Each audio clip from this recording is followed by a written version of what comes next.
Earn Marks, your perfect learning partner. അപ്പോൾ നമ്മുടെ human reproductive system, okay.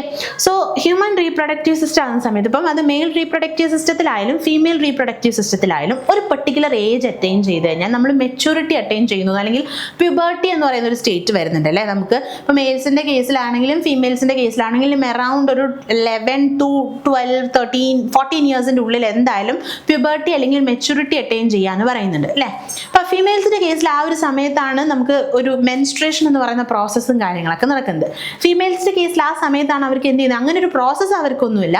But ആ സമയത്താണ് അവർക്ക് എന്ത് ചെയ്യുന്നത്, സെക്കൻഡറി സെക്ഷൽ ക്യാരക്ടേഴ്സ് അവർ എക്സിബിറ്റ് ചെയ്യാൻ സ്റ്റാർട്ട് ചെയ്യുന്നത്. എന്തൊക്കെയായിരിക്കും, അവരുടെ ടെസ്റ്റിസ് കുറച്ചുകൂടെ എൻലാർജ് ആവും. ടെസ്റ്റിസ് അല്ല, പെന്നിസ്. അവരുടെ പെന്നിസ് എന്ന് പറയുന്ന പോർഷൻ, എന്താ പെന്നിസ് എന്നുള്ളതൊക്കെ നമുക്ക് കാണാം, പറഞ്ഞു തരുന്നുണ്ട് ഇതിൽ. ഈ പോർഷൻ നമുക്ക് പിക്ചറൊക്കെ വെച്ചിട്ട് കാണിച്ചു തരുന്നുണ്ട്. ഓക്കെ, ആ ഒരു പോർഷൻ കുറച്ചും കൂടി എൻലാർജ് ആവും. പിന്നെന്താ, മെയിൽസിന്റെ കേസിലാകുമ്പോൾ അവർക്ക് വോയിസ് ചേഞ്ച് ഉണ്ടാവും, ചെറിയ രീതിയിൽ മുഖത്തൊക്കെ രോമം വരാൻ തുടങ്ങും. അതൊക്കെ അവരുടെ സെക്കൻഡറി സെക്ഷൽ ക്യാരക്ടേഴ്സ് ആണ് അല്ലേ. അപ്പോൾ maturity of human sex organs begins with puberty. നമ്മൾ പ്യൂബർട്ടി അറ്റൈൻ ചെയ്യാന്ന് പറയുന്ന സമയത്ത് അവിടെ എന്താ ഉണ്ടാവുന്നത്, നമ്മുടെ ബോഡിയിലുള്ള സെക്സ് ഓർഗൻസ്, ഈ റീപ്രൊഡക്റ്റീവ് സിസ്റ്റത്തിൽ വരുന്ന സെക്സ് ഓർഗൻസ് അവിടെ മെച്യൂർ ആവുകയാണ് ചെയ്യുന്നത്, വേറൊരു സ്റ്റേജിലോട്ട് കടക്കുകയാണ് ചെയ്യുന്നത്. And the name gives to the changes that occurs in boys and girls as they grow. Okay, so mostly these changes occurs between 10 to 14 years le, and these are brought about by certain hormones. ഈ maturity attain ചെയ്യുന്ന സമയത്ത് അവിടെ എന്ത് ചെയ്യുന്നുണ്ട്, ഓർഗൻസിന്റെ ആ ഒരു ഡെവലപ്മെന്റിന്റെ കൂടെ പല ഹോർമോൺസിന്റെ പ്രൊഡക്ഷനും നടക്കുന്നുണ്ട് അവിടെ. അതിന്റെ കുറച്ച് ഫ്ലക്ച്വേഷൻസും കാര്യങ്ങളൊക്കെ അവിടെ നടക്കുന്നുണ്ട്. During puberty the body grows rapidly and both primary and secondary reproductive organs grows and becomes mature. Along with these changes, secondary sex characters are also exhibited.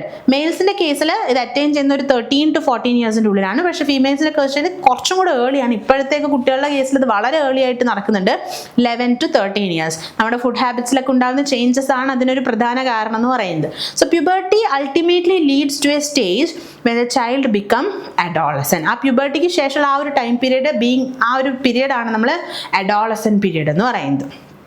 Okay, so during this adolescent period the secondary sexual characters that develop. എന്തൊക്കെ secondary sexual character ആണ് ഈ പീരീഡിൽ നടക്കുന്നത്? മെയിൽസിന്റെ കേസിലാണെന്നുണ്ടെങ്കിൽ അവരുടെ voice കുറച്ചും കൂടെ ഹാർഡായി തുടങ്ങും, കുറച്ച് ഡീപ്പൺ വോയിസ് ആയിട്ട് മാറും. ഷോൾഡർ ഒക്കെ കുറച്ച് വിരിഞ്ഞ മാറുകളൊക്കെ ആവും, വൈഡർ ഷോൾഡർ ആയിട്ട് മാറും. അവരുടെ ബോഡി മസ്കുലാരിറ്റിയിൽ വ്യത്യാസം വരും. കുറച്ച് എന്തൊക്കെ പറഞ്ഞാലും മെയിൽസിന്റെ ബോഡി എന്ന് പറയുന്നത് ദേഹം മസ്കുലാർ, കുറച്ചും കൂടെ ഫീമെയിൽസിന്റെ ബോഡി വെച്ച് നോക്കുന്ന സമയത്ത് അവരുടെ ബോഡിയിൽ മസ്കുലാർ സ്ട്രെങ്ത് കൂടുതലാണ്, അവരുടെ ബോഡി കുറച്ച് മസ്കുലാർ ആണ്. ഓക്കെ, സോ മസ്കുലാർ ബോഡി ഉണ്ടാവും. ബിയർഡ്, നമ്മളെ മൗസ്റ്റാച്ച്, താടി, മീശയൊക്കെ വളരാൻ തുടങ്ങും. ആക്സിലറി ആൻഡ് പ്യൂബിക് ഹെയർ, കക്ഷത്തിന്റെ ഭാഗമാണ് ആക്സിലറി. പ്യൂബിക് ഹെയർ നമ്മുടെ ജനൈറ്റൽ ആ ഒരു ഏരിയയിൽ വരുന്നതാണ് പ്യൂബിക് ഹെയർസ്. ജനൈറ്റൽ പോർഷനാണ് നമ്മൾ പ്യൂബിക് റീജിയൻ എന്ന് പറയുന്നത്. അവിടെ 2 റീജിയൻസിലും ഹെയറിന്റെ ഗ്രോത്ത് നടക്കും. ആൻഡ് എക്സ്റ്റേണൽ ജനൈറ്റൽ ഓർഗൻസ്, അവരുടെ എക്സ്റ്റേണൽ ജനൈറ്റൽ ഓർഗൻ ആണ് ഈ പറയുന്ന പെന്നിസ് എന്ന് പറയുന്നത്. യൂറിനൊക്കെ പോകുന്ന ആ പാത്വേയില് അതിനാണ് നമ്മൾ പെന്നിസ് എന്ന് പറയുന്നത്. അപ്പോൾ ആ ഭാഗം എൻലാർജ്ഡ് ആവും. ഇതൊക്കെ മെയിൽസിൽ കാണിക്കുന്ന സെക്കൻഡറി സെക്ഷൽ ക്യാരക്ടറാണ്. ഇതുപോലെ ആരിലും കാണിക്കും, ഫീമെയിൽസിലും കാണിക്കും. എന്തൊക്കെയാണ് ഉണ്ടാവുക, ആക്സിലറി ആൻഡ് പ്യൂബിക് ഹെയർ നമുക്കും ഉണ്ടാവും, ആക്സില ആൻഡ് പ്യൂബിക് റീജിയൻസിൽ ഹെയർ. പെൽവിസിന്റെയും ഹിപ്പിന്റെയും ഭാഗം കുറച്ചും കൂടെ വൈഡൻ ചെയ്യും. ഹിപ്പിന്റെ ഭാഗത്തൊക്കെ നല്ല ഫാറ്റ് അക്യുമുലേഷൻ ഉണ്ടാവും. ബ്രസ്റ്റിന്റെ enlargement and initiation of a cyclic process called as menstruation. Okay, ഇപ്പോൾ sexual maturation is very significant stage in one's life, hence it is necessary to maintain the health and hygiene of the reproductive organ during these age. ഈ സമയത്ത് നമ്മുടെ reproductive ഓർഗൻസിൽ പല മാറ്റങ്ങളും വരികയാണ്. So ഈ സമയത്ത് നമ്മൾ ഏറ്റവും കൂടുതൽ ഹൈജീനിക് ആവുകയും വേണം. ഇത് ഒരു ഹ്യൂമൻ ബീയിങ്ങിന്റെ കേസിൽ, ഇത് മെയിൽ ആവട്ടെ ഫീമെയിൽ ആവട്ടെ ആരും ആവട്ടെ, അവരുടെ ലൈഫിൽ ഒരു സിഗ്നിഫിക്കൻറ്റ് സ്റ്റേജാണ് ഈ പറയുന്ന മെച്യൂരിറ്റി അല്ലെങ്കിൽ അഡോളസൻസ് എന്നൊക്കെ പറയുന്നത്. ആ സമയത്ത് അപ്പോൾ ഒരുപാട് ചേഞ്ചസിലൂടെയാണ് നമ്മുടെ ബോഡി കടന്നു പോയിക്കൊണ്ടിരിക്കുന്നത്.